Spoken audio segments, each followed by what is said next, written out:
Peace, y'all. Peace, love, and blessings to you all. Welcome back to Redefining Authenticity. I am Sheronda L. Barksdale, your spiritual life empowerment coach at Authentically Your Expressions, LLC, where we are helping you live your most authentic life. Yes. And I am Kim Martin Raymond, your toolbox essentialist and founder of Redefining You LLC, where I help my clients to realign themselves, mind, body, and spirit. And I am also home of the 365-day challenge, where we are on day 111. Check it out. I like that number. Oh my goodness. I 111. like that number. Yes. 111. Where in the world is Carmen Sandiego? I am at home.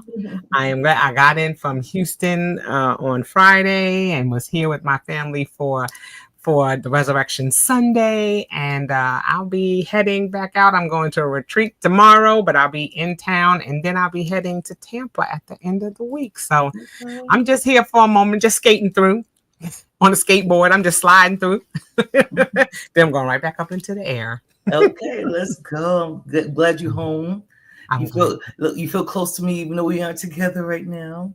But guess what Kim will be doing? Coming to buy her pillow soon. Hey. The mindfulness moments. Let me pick up my laptop. We got some pillows. Yes, not even close to all the ones we have, but I already see one I want.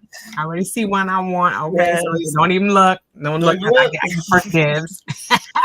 Come and get her pillow, but make sure you visit my website at authenticallyyourexpressions.com or go to, if you're on my YouTube, just click on the link at top and it'll send you right over there. You can check out all the pillows because there's about to be 50 of them real soon on there. And we're about to do this thing so we can practice mindfulness meditation. Feel like notice your girl finally took out her braids. Rocking the locks. I'm feeling it.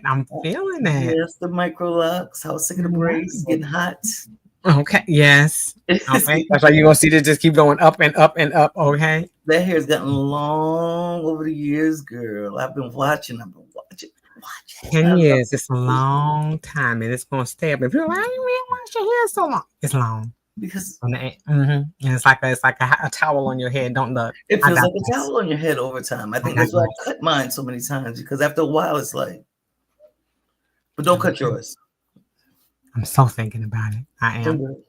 But if you cut yours, don't do what I did. Just kind of get a. Yeah, I might make it like a bob. I don't know. Don't do that. I won't bob. We gonna see. But I got this 5 head, so I may need that hair to be swooping around this.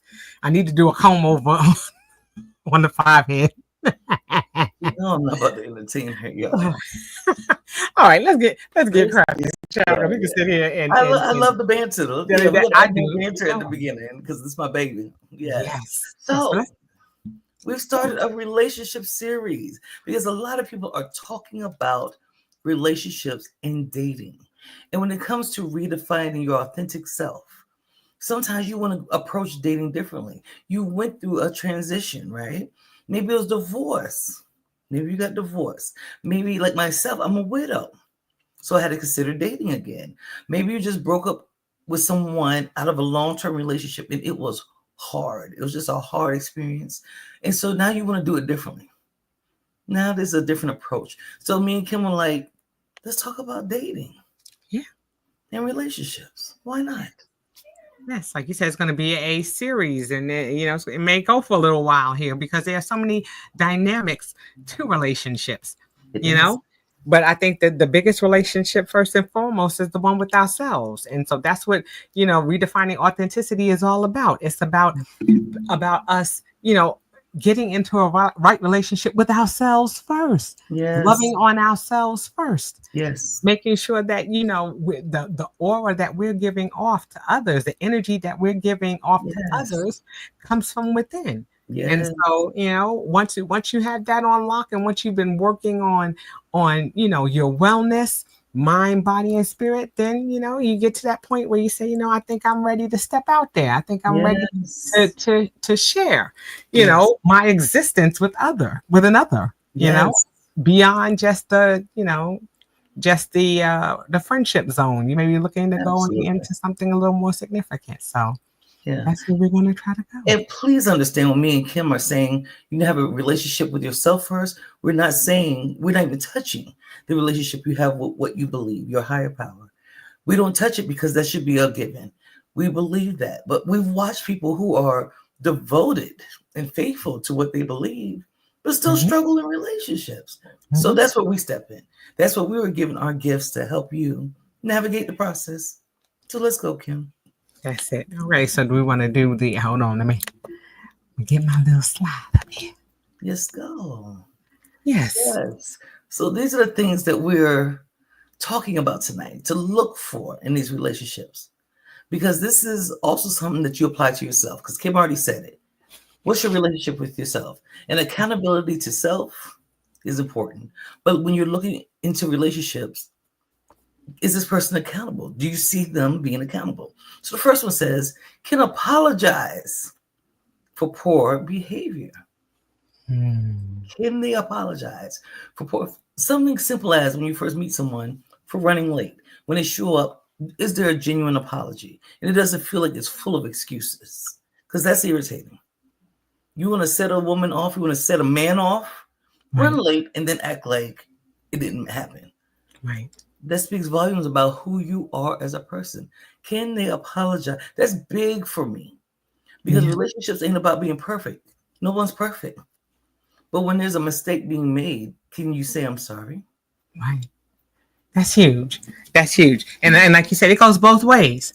Okay. When we're talking about these things, when we're talking about looking at a relationship involves two people. So the accountability is not just on that person, it's on you as well.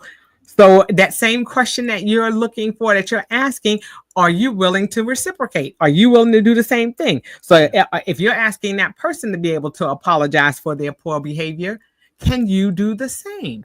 Yes. Because just like Sheronda said, we're not perfect.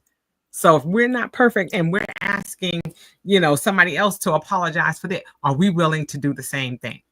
Because sometimes when you haven't been in a relationship in a while and you're set in your ways, sometimes you don't realize that you've done something or you've said something that may have, been a little abrasive, and you have to step back and say, "Ooh, I forgot I'm in this relationship. I got to remember, as a gentleman, you may have to say, oh, I just remember to hold that door. I'm so used to just walking in the door and letting the door slide behind me.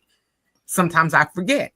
Yes. But if you take that misstep, are you willing to apologize? I am so sorry. And to be genuine about it. Yeah. Don't be like that kid who hits another child and just says, sorry.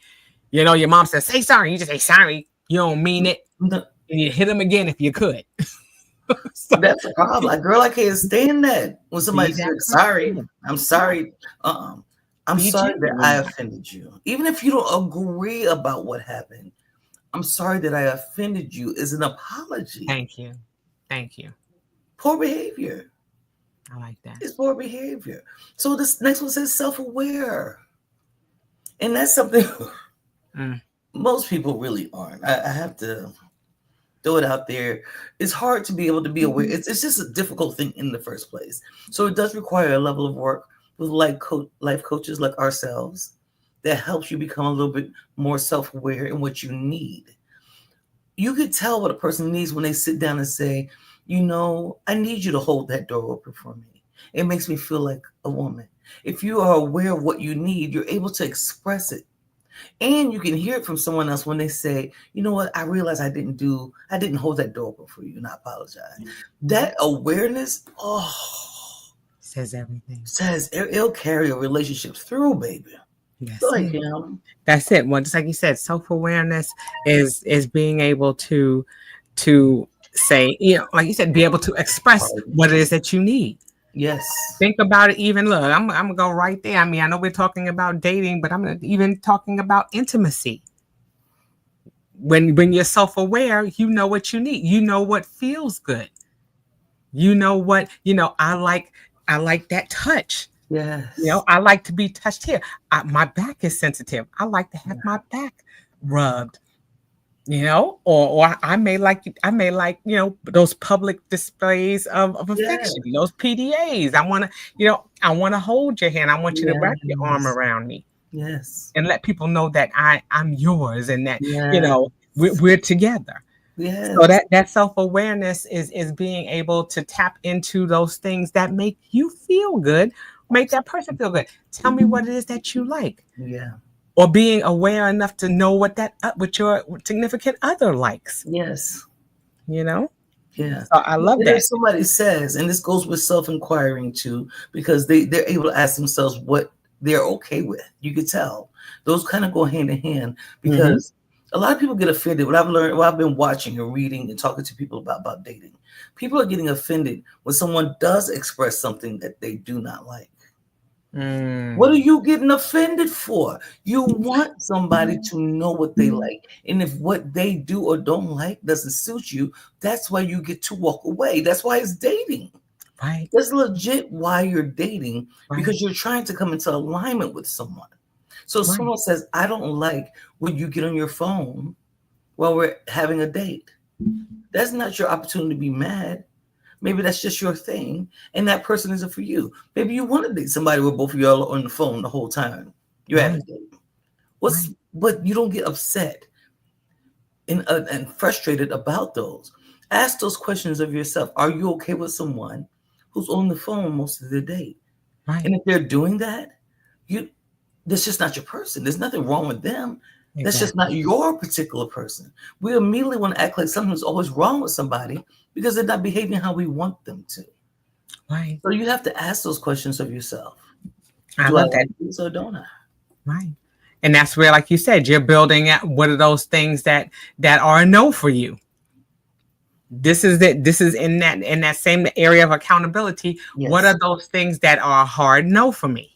What are hard no? You know, if I don't care how fine he is, if he puts a cigarette to his mouth, that's a no for me. I don't like people with the nicotine. I don't like the smell. I don't like how it gets on your lips and your breath and your fingers, and that's just a no. It's a no. And so it's being able to identify through self-inquiry what are those things that are a no for you. Yes. You know, and being able to be accountable for those things. Don't change your mind and then get mad when they do that thing that you said you didn't like in the first place, but you took that person in anyway because you out of desperation or whatever it was that made you go with that person.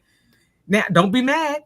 Be accountable for the things that you said that you were standing 10 toes down on. Period. You know? So, because if you're not going to do that, then you're going to have to be flexible. And so you have to be able to, by self-inquiry, what is it that I'm saying is a no for me, and what am I saying is a yes, or what am I saying is a maybe? Yes. But this is that stage where you're developing what it is that are your yeses and your nos with regards to a relationship. Absolutely. Listen, and then this last one says, can empathize with others. Listen, G might be watching, my boyfriend. I'm about to get in trouble. But me and him will watch a cooking show. You know, one of the cooking shows where they're doing eliminations each week. And both of us be teary-eyed when somebody going home. Because we done grew attached to this person and we love how they cook. Now they're going home. That empathy of, my gosh, they did all this hard work and now they're going home. You want to see somebody who cares about others, who has some level of feeling. Because that's a level of accountability. Because then I care about myself and you.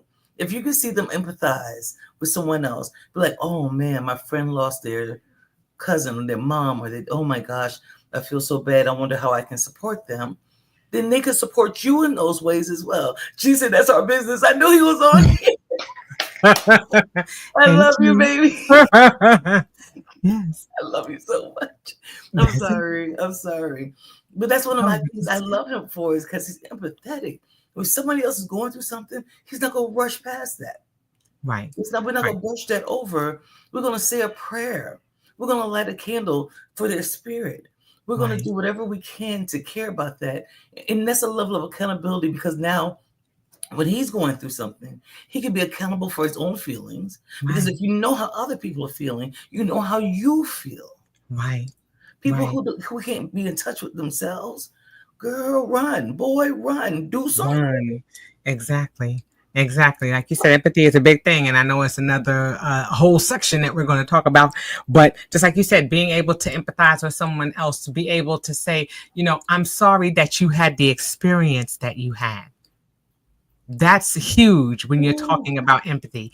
I am sorry that you had the experience that you had. And if it is at all possible that I can pray for you or that I can do something for you, then go about doing that. That's showing empathy. Okay.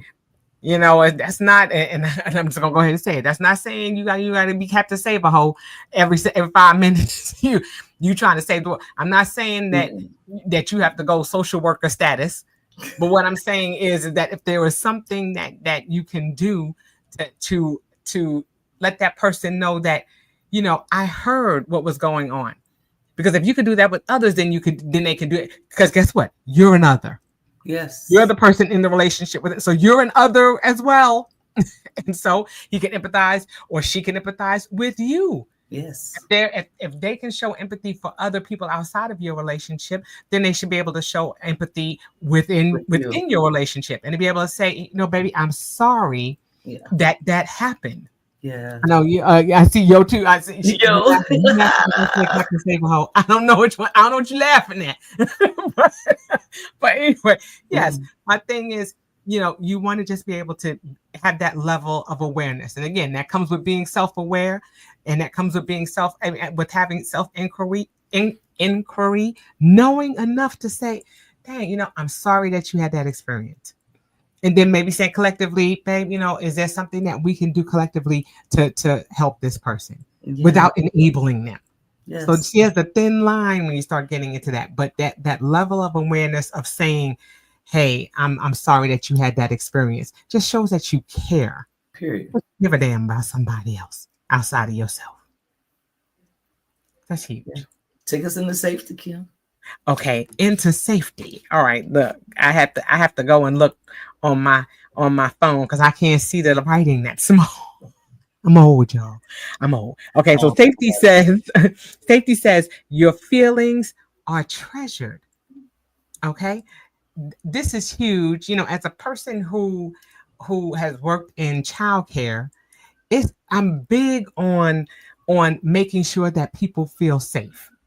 Okay, we always make sure that children feel safe when they're young, because with safety comes trust. Yes.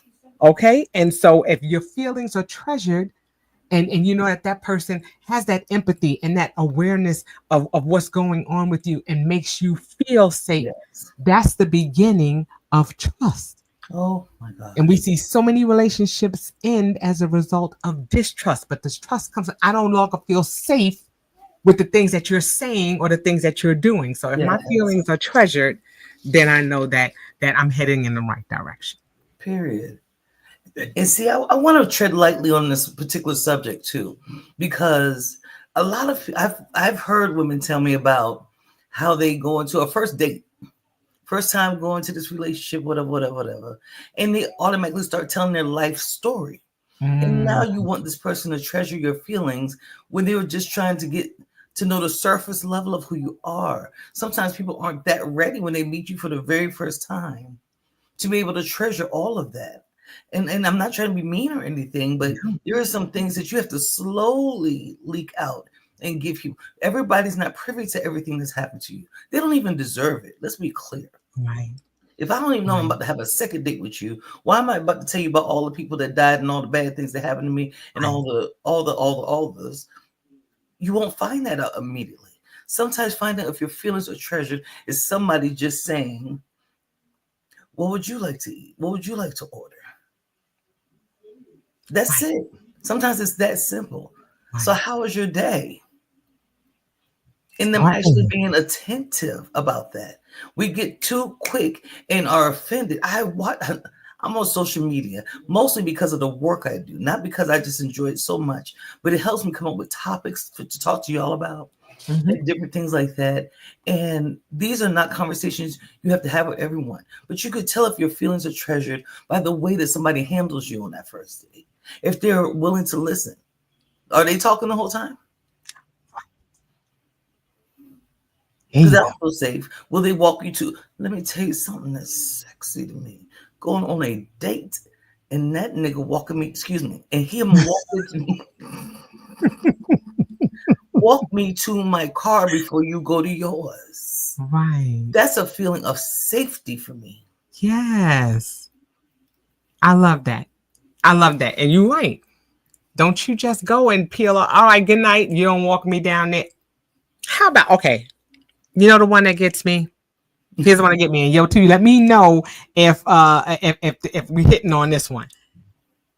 I cannot stand when they ask you to come out to their place at night, and then you have to leave out, or you didn't come to my space, or you didn't come to get me, but you want me to drive in the dark, right? To come to come to your spot, okay? And didn't even and don't ask me if I'm okay, or I'm check supposed to go out. You the one. You stayed outside when I pull up to that motherfucker. Shit. I'm just saying. That drives me nuts. You want me to come out in the middle of the night, and it's not even safe. And then you're not gonna walk me to the car. You just gonna go and close the door. Good night. Text me when you get there. What? Suppose I get a flat tire. Suppose something happens to me, and I'm out here at night. Please show me that I'm treasured by being at the ready to come and pick me up. Yes. Should something happen. Okay, yes, I'm married. Case in point, I was coming home Friday from the airport, getting back from my trip to Houston. I got right to I got 7 minutes away from the house. Yes. And got a flat tire. I was coming off my exit and I hit something in there. Boom, boom, boom, boom, boom, boom, boom. Okay. Mr. Raymond was not even in town. See? But he called his friend, and within minutes, his friend was there changing my tire. Yes. Could I have changed the tire myself? Yes. But he was like, no, my wife does not need to be out in these streets. It was almost 11 o'clock. See? And he was like, oh, no. I'm going to send somebody to come and get you.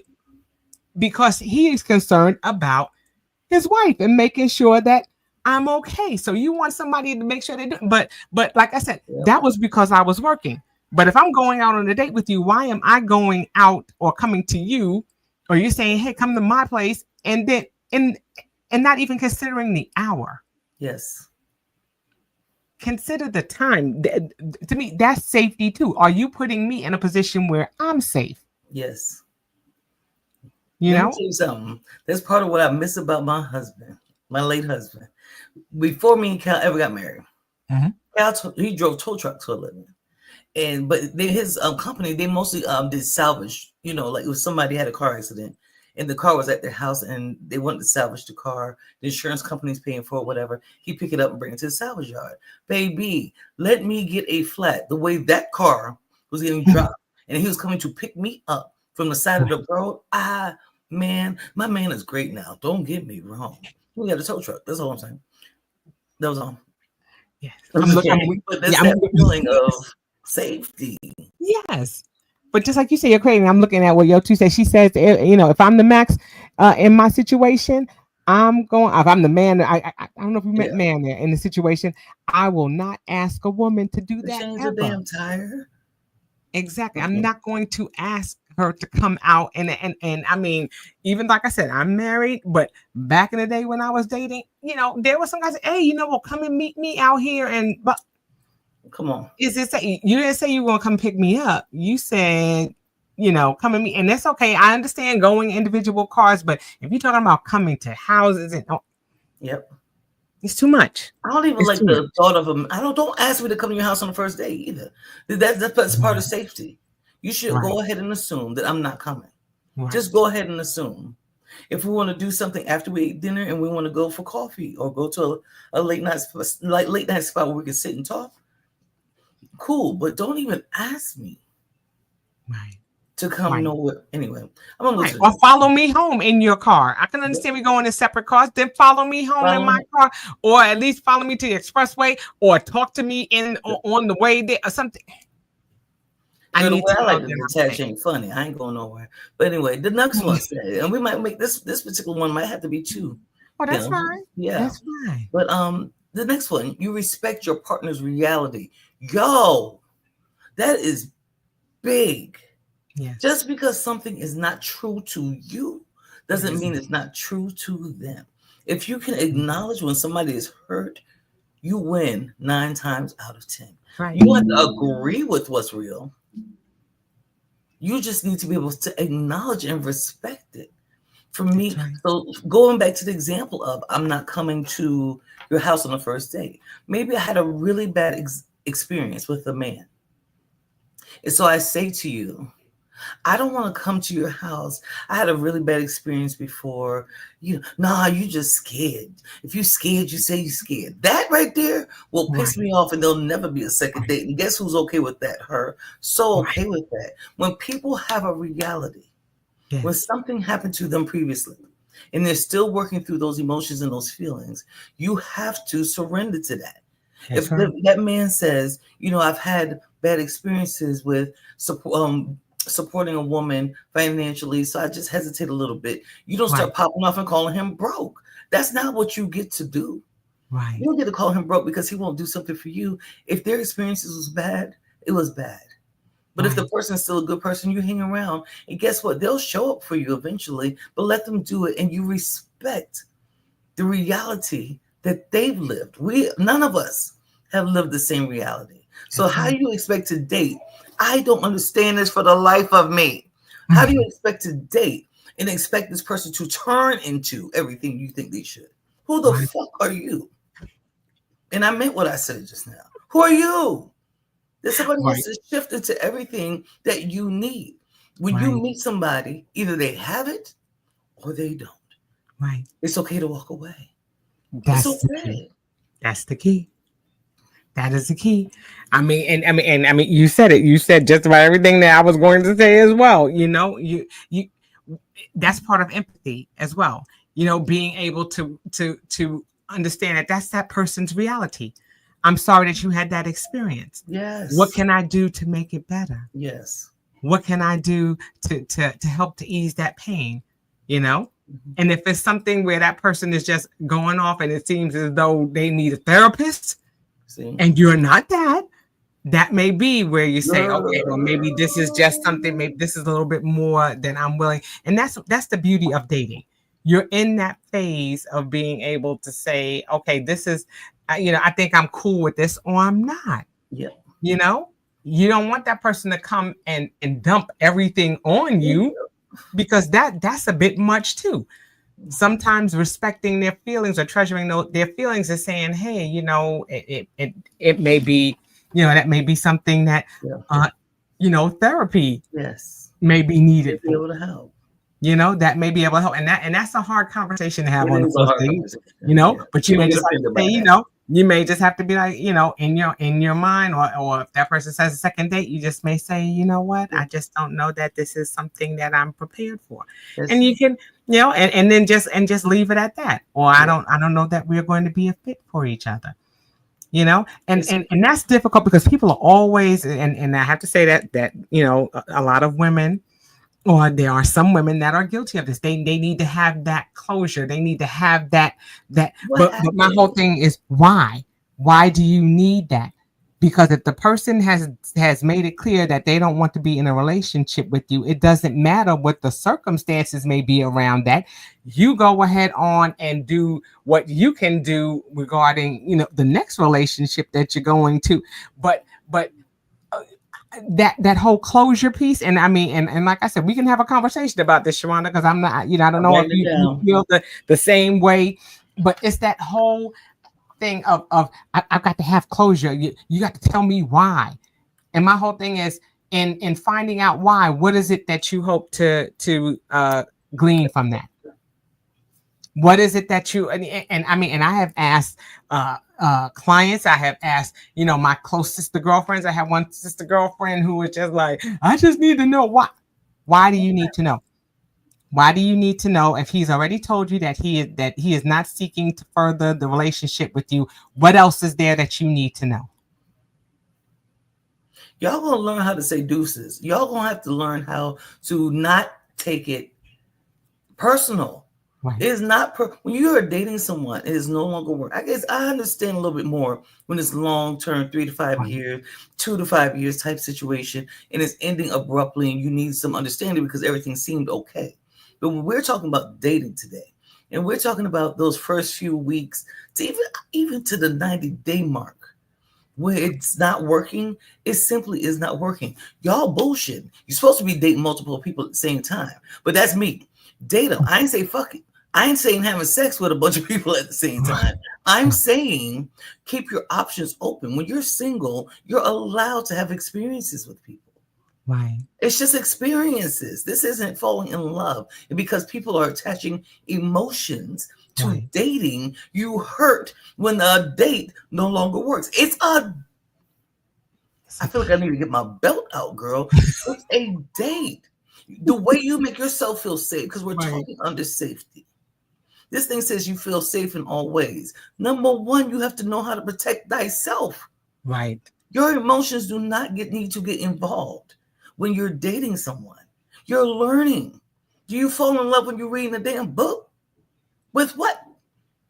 It's just a book. And that's just what you're dealing with when you're first dating. You're learning. You're turning the pages. Right. You're getting deeper into the subject of that person. Right. You're learning about how they treat their kids if they have any. You're learning how they treat themselves. You're learning what type of job. Why are we so emotionally involved and feel so entitled to somebody making you feel some kind of way? You have to know how to protect yourself. And that starts with you and your heart. Yes. You're broken in dating because you think somebody owes you something. You owe yourself everything. Not nobody owe you nothing when it comes to dating. What they should show you is who they are, and you owe yourself the privilege to say, I don't like it, I'm out. That's what dating is about. This is not about falling in love. We're talking about the things that we can look for when we're meeting people and we're getting to know them. And being able to, that light going off when things show up. Right. Does this person make me feel safe? When they walk me to my car. Right. They don't grab me. That's one thing I don't like. Feeling safe in all ways. Don't touch me. Don't touch me until it looks like it's it's welcome. Until you see the body language showing it. Don't grab me. Don't grab my arm. Don't touch. Even the lower back thing to gently, it's cute, but I just met you. Right. It feels offensive. So I need to feel safe, but that's part of my journey. You're exactly. Sheronda knowing who she is. Exactly. Don't grab it's the first time we go. I love those conversations we had on the phone, and I met you over there at Walmart, and we texted and we talked a few times. Right. Now we going out, and you grab my hand. Motherfucker, don't touch me. Don't touch. I really am like that. I don't like that. Get off me. Now you're doing too much. Right. But that's where, like you said, that goes back to the accountability and the self-awareness and the everything. I need to, like you said, I need to know it for myself. I need to know what's good for me, what makes me feel safe. You know, some people, if they're in too close of proximity, like you said, then there's a level of discomfort. I feel weird, or I don't, I just, but there are some people who like that affection. Yes. They haven't dated in a while. Nobody's touched them in a long time. So they welcome that. Sorry. Excuse me. I felt triggered. They welcome that. They want some touch. So they're like, oh, and they don't mind the touch, but that's where you're creating those boundaries too. Because in safety, and when we're talking about you feeling safe in all ways and your partner feeling safe with you, that you're not too aggressive and that person is not too aggressive. You're feeling each other out. You're taking your cues, and that's what he's saying. Sometimes if you go to put your hand out and that person draws back, okay, I see that person is a little uncomfortable. Yes. So I'm going to withdraw. I'm not going to keep making advances. Yes. Okay, and that's not just men, that's women too. It's women too. Be careful about the advances that you're making. Like Sheronda said, watch the body language. Your body language will tell if you're vibing with that person, or if that person is feeling a little offended. be careful. Watch for the signs, because the flags are always flying. We just choose to ignore them. Yeah. Whether they're red or green, we have to be careful about, what it is that is a boundary for us. What is it that I'm going to say I'm comfortable with and I'm not comfortable with? Safety leads to trust. Yes, it does. All that touchy-feely, sometimes people can misread. Mm-hmm. They'll misread it as, oh, she might be willing to go a little bit further. He might be willing to go a little further, when they're actually not. So we have to be accountable for what we're willing to allow. If I'm sitting at a table with you and I'm rubbing my hand up, and you're sitting next to me. First day, I like to sit across from somebody. The more I get to know someone, I love when we sit next to each other in the booth. It's just a thing for me. But if I'm rubbing your thigh and rubbing your leg, that feels like an approach to some women and men. It feels like an approach to sexuality, to intimacy, that kissing, that long touch, and coming in the house and you walking out in the negligee and things like that. People interpret it as maybe something you didn't even intend it. You didn't even intend. So you have to be mindful of feeling safe. What does that look like? What does that feel like to you? And being willing to expand those boundaries when you're ready. And the person who you're dating should be able to respect anything that you say. Respect the boundaries. If I say, you walk me to my door at the end of the day, one thing I won't do on the first date is, or second or third, it's a few of them that I won't do is, number one, let you drive me. You're not picking me up. I don't want anyone to do that. I like having that's part of my own safety. I want to be able to leave when I want to leave. That's just how I am. Right. But if we get to the fifth date and you walk me to my door and we have this prolonged kiss at the door and it's time to, and I say, would you like to come in? That's me inviting you into a boundary that I didn't invite you into before. And if I say, no, I don't want you to come in, then you should be able to respect that. Right. Right. Safe. Right. And just like you said, that safety to me is, let's start outside. Because especially if you have children, you don't necessarily want. When I was dating, I was not bringing anybody to my house. I have 2 daughters. Yeah. I had 2 daughters at the time. And I was just like, you're not coming to my house. You're not even going to know where I live because I don't know enough about you yet. So we're going to be outside at the park, wherever. And just like you said, I'm coming in my own vehicle and everything else like that until we get to a point where I'm comfortable or where I feel like it's okay for you to come into my space. Safety also means that you have the things that you need in case something should go awry. You may have to have you may have to have mace, or you may have to have something. And I'm just, and that's going to the extreme. But I mean, when it comes to being safe, especially as a woman, you have to be able to prepare yourself. You have to be able, to defend yourself should things not go the way you think they should. That's why it's best to start in an open area where there are a lot of people walking around, where people can observe you and you can people watch and people can watch you. They have all of these symbols and signs that people are making when they're not safe and things like that.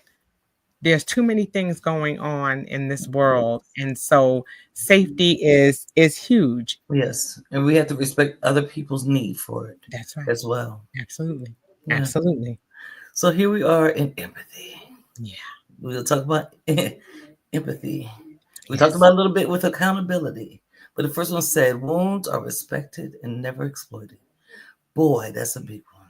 Huge. Because people will share things, being vulnerable during the dating process. And this is what I went through. And so like a young lady I knew, she had lost a baby. She lost a baby. And then along the dating process, because she wouldn't do something he wanted, that's why you don't have no babies now.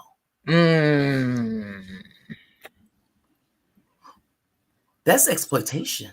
Yeah. That's exploiting a wound. That when somebody finds out that you don't have a great relationship with your mom, that's why your mama don't like you now. Wounds should never be exploited. People who throw daggers like that mean, number one, they haven't dealt with their own pain. So 9 out of 10, you don't want to deal with that anyway. But then for them to turn around and hurt you, with your own pain, pay attention. That's it. That's it. I mean, I couldn't have said it better. But that's exactly what you're doing. Just like you said, it's not a matter of exploiting somebody. It's not a matter of using portions of their trauma that they felt that they trusted to share with you, and then have you to use that against them, or to say that's the reason why they're in a situation that they're in. You know, that, like you said, that those are hard daggers to throw. And it's enough that that person felt safe enough, or they felt that they were safe enough to tell you in the first place. And then you turn around and use that against it. And that immediately causes distrust. Now I don't know whether I can tell you anything, because I don't know whether it's going to come back to haunt me. Yep. You know, so, and just like it says right here, it says secrets are shared, never abused. Okay. Because again, like I said earlier, with that safety comes trust. And now here it is. I am trusting you with information about my past. And my thought is that you're going to honor what it is that I'm sharing with you, and that you're not going to use that as a means to you know, yes, to gaslight me. Yes. For lack of a better word. Yes. And this goes back to safety, where it said your feelings are treasured. When your feelings are treasured, people don't do that to you. Right. People don't say those type of things, and you don't say those type of things to someone when you treasure and care about their feelings. I don't care how mad you are. That's right. And I'm so tired of grown adults who don't know how to stick to an argument. I might have to write that down too. Knowing how to argue. Yes. Knowing how to freaking argue. When you're arguing with somebody, this is about what we're upset about. I'm mad that you left your shoes right here in the middle of the floor and I broke my neck.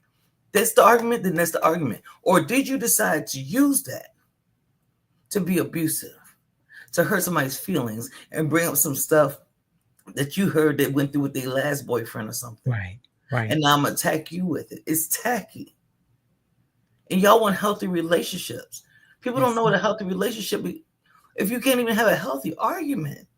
Right. If I'm upset with you about one thing because of something you said to me, then I want to talk about that.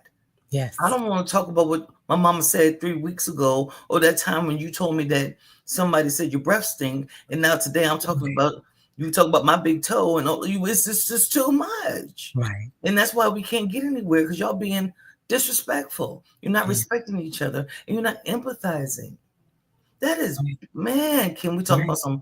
I hope this doesn't go over people's head, because having a healthy relationship doesn't come. I don't see it often, but that's my favorite part of coaching. I love individual coaching, but something about when you're doing two people, when you're doing coaching, and you're showing you're teaching them their own awareness. Yes. But then now understanding why they come at each other the way they do. There's so much healing in that space. When you're an empathetic person, you have no desire to break somebody's spirit. That's it. Because it'll hurt you first. Yeah, just like you said. And just like it says here, it says you feel seen, valued, and heard, and you see, value, and hear your partner. Okay? You're learning that person. You're learning things about that person, and you're taking the time to do that. As time goes on and you're building a relationship, you'll see the benefits of that. Yes. You know, I because I'm married, and I can go into a store and I can see something, and I can remember my husband saying, "Oh, man, the buckle on my belt is tearing." And I may be in the store and be like, "Oh man, look at them belts are on sale over there. Let me go and grab one for him," because I've taken time. Or if I know that there's something that he likes, and I see it, and it's on sale, and then I'm just like, "Oh man, he likes that food, or he likes that particular snack. Let me grab that for him." And it's just having that level of awareness. Yes. And I mean, and it shows that he values me, that he's taken time to realize that there was something that I said or did, and he was able to act on that. And it's just like, wow, something so simple. We went for Valentine's Day to a winery, and they gave all of the women a rose, and the head on my rose fell off, and I had it wrapped in a paper towel, and I had it sitting on the table, and he saw it there, and I didn't know he saw I had left it on the table that night, and he came and he bought me 12 dozen roses. And I said, "What are these roses for?" And he said, "I bought these roses because I saw that you took the rose that the head fell off of and you had it in that paper towel. And so that rose was special to you. So I wanted to get you roses." And I was like, "What?" It's when you take that level of awareness in that person, and you value them enough to say, "I noticed that something was special to them and I wanted to act on that." Isn't that beautiful? It's a beautiful thing, especially when it's not something that was premeditated, and what he wasn't expecting anything as a result of that. He was looking to have his ego stroked as a result of that. It was just hey, I noticed that this was something, and it seemed to be special to you, so I got these roses for you. Exactly. I was totally taken aback. And see, when it comes to redefining authenticity for myself, and I'm looking at accountability, I'm looking at safety, and I'm looking at empathy. The three things we talked about tonight. I'm not married, but I was married. I'm a widow now. And so part of what redefining me and what it means to me about being in a relationship and dating someone is not doing the same thing I did before. Right. If I'm going to do it again, I want to do it a little bit better. I love my husband. And we learned at the end of his life was the best time in our relationship ever. We went through some serious growing pains. We had to learn about empathy. We had to learn about safety. We had to learn about accountability during the marriage. But now here I am at 45 years old, dating again in an amazing relationship with someone, but I'm not doing the same thing I did before. Right. Otherwise, I'm wasting my time. Right. And I look crazy, at least to myself. I don't care who else is looking. But to me, I'm going to feel crazy if I take a step down from where I was before. So our encouragement for y'all tonight is really about redefining it. I don't care if you've only dated one person and you've come across this video. The second time around, when you go into that next date, now you know how to know yourself. Right. Now you know how to be accountable for yourself and expect accountability. And I'm going to say also, don't be afraid to want what you want. Right. Don't be afraid to say what you need, because the person who is your person has no problems with you articulating. They have no problems with meeting your needs, and you'll have no problem meeting theirs. The person that you think you want and they won't meet it, or you feel scared to say it, that's not your person. And I mean it just like that. That's not your person. If you cannot verbalize what you need and what you know about yourself, there's a problem, baby. And you reach out to me for some coaching. We need to talk. That's right. That's right. Like you said, just to piggyback off of what Sheronda said, and to kind of wrap things up, it's a matter of knowing yourself. It's a matter of knowing what it is that you want. It's a matter of also knowing or seeing what it is that you don't want when it happens. Just saying, okay, well, no, this is not for me. But remember this: when you're going out on that first date, you're going out with an open mind. Some people are looking at the end of I'm going out because I'm going out. I'm looking for my husband. That's a strong statement to say, without even getting to know that person yet. Yes, you may be looking down the road for what you want long term, but sometimes when you're doing that, you miss the beauty of what's happening right now. Okay, so say that you want to say there's a restaurant that you want to go to, that you've been dying to go to, and you just didn't want to go by yourself. And now that person says, hey, well, let's go and let's get together. How about you suggest, hey, let's go to this such and such. I heard such and such restaurant is good. Guess what? Already prepare yourself to have a good time, because you're going someplace that you wanted to go to eat some food that you wanted to try. And so even if it doesn't work out, right, you at least had an opportunity to go to a place that you want.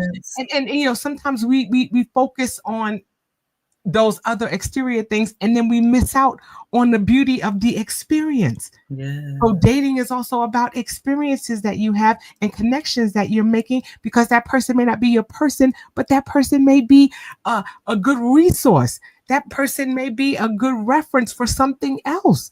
Yep. So you don't know what it is that that person can bring. So sometimes you're so focused on, oh, I'm looking for my future husband, so let me just go ahead and cancel this person, that you miss out on the now. You miss out on the beauty of that first date or that first experience that you had. So start chalking Absolutely. up those experiences as things that are going to, help you as you're moving forward, because your confidence is going to build from that. That's If you're right. constantly looking, no, that person didn't work, no, that person didn't work, you're setting yourself, or you begin to you start to feel rejected. That's it. Oh, I guess I'm just not good enough. I'm never going to find anybody. But look at all the experiences that you had. You got your ass out the house. Okay, Shazam. Yo, you got to start finding some silver linings and enjoying your moments. Enjoy Yeah, every moment. That's why my business, my product business, is the mindfulness moments. The opportunity to be mindful and present and enjoying what you do have. You no longer have the past. You no longer have the last 50 minutes of me, Kim talking. that's right. That's gone. You That's won't right. have the future just yet because we ain't get there yet. What do you have in front of you? And what can you enjoy about what you do have in all spaces of your life? That's it. That's it. So, like I said, this is just the beginning of our relationship series. Yes, it Okay. It's is. all about relationships, and that's what we're going to be talking about in the weeks to come, and the different dynamics and aspects of it. So hopefully you guys will tune in. Okay. Make sure that you like, follow, share, and subscribe. Our Yeah. YouTube channels have been scrolling across the bottom of the screen since the beginning of the show, and you can also see the QR codes at the end of the show. And Yes. make sure that you're following us. Let us know some things that you want to talk about relationships. Let's talk about it. Let's talk And about and it. make sure that we're creating platforms and opportunities for us to share and to grow and to be authentically ourselves. All right. So with that, I'm going to say we hope that you have a beautiful rest of your evening. Make Yeah. sure again that you like, follow, share, and subscribe. Make sure you check out Sheronda's website. Like I said, she got those pillows coming. Make sure that you check out my website for the 365-day challenge if you haven't joined. Again, we're in day 111 and we are going strong. So, like I I love said, it. check us out and see what's happening in our now. Okay. And until we see you guys the next time, Love y'all. we say peace.